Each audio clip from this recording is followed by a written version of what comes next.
Statistics Canada has released its latest job numbers for April, and the results very strong. Host of Real Ag Radio, Shaun Haney, he's going to break it down for us now. Shaun, thanks for being here.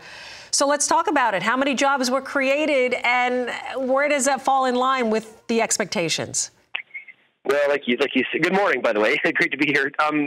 Like you stated, they were very strong, significantly ahead of what analysts were predicting. So the Canadian economy added 90,400 jobs, while analysts were expecting somewhere around 18,000 jobs. We also saw the unemployment rate rise to 6.2%. So while that's a very strong jobs number, you can see, especially compared to the U.S. unemployment number, Canada continues to be a couple points higher. The gains in jobs was the largest since January of 2023. It was a mix of part-time and full-time work, and entirely in the services-producing industries. So strong job numbers this morning.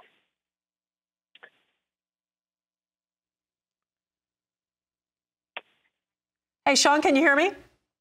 Yes, I can. There we go. Hey, I was going to ask you if the job numbers are keeping up with immigration. No, that's actually one of the negatives here, for sure. Against the backdrop of rapid immigration-fueled population growth that we've seen in Canada, immigration has been a big topic in the U.S. Not as much about illegal crossings like it is in the U.S. It's much more of how many temporary foreign workers, people on temporary work visas, there's students on foreign students on student visas. Canada's been letting in a lot of people into the country, and that number outpaces what the job growth is. So that also is one of the considerations when it comes to the housing crisis that we have in Canada. That's a big issue and being discussed a lot right now too. So jobs not keeping up with immigration, which is a concern. What about wage growth? And what does this mean for the June Bank of Canada meeting? I know that's coming up.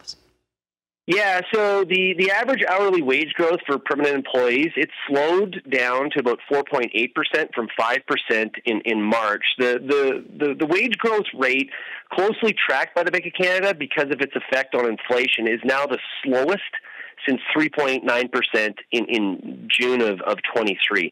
So what people are already starting to talk about and speculate on is that this, including the rising unemployment number, this is going to give some premise for the Bank of Canada when they do meet the first week of June to potentially make that first 25-point rate cut that people have been speculating about throughout 2024. So there's also a lot. The Bank of Canada was out earlier this week talking about how Canadians that are renewing their mortgages right now could see as much as a 60% increase in their mortgage payments because of the cost of borrowing right now compared to when those mortgages were put in place. So a rate cut would be well timed for the consumer. Absolutely. Well, Shaun, thank you so much as always for being here. Host of Real Ag Radio, Shaun Haney.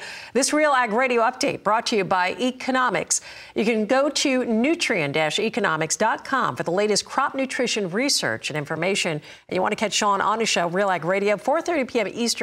That's weekdays, Rural Radio Channel 147 on Sirius XM.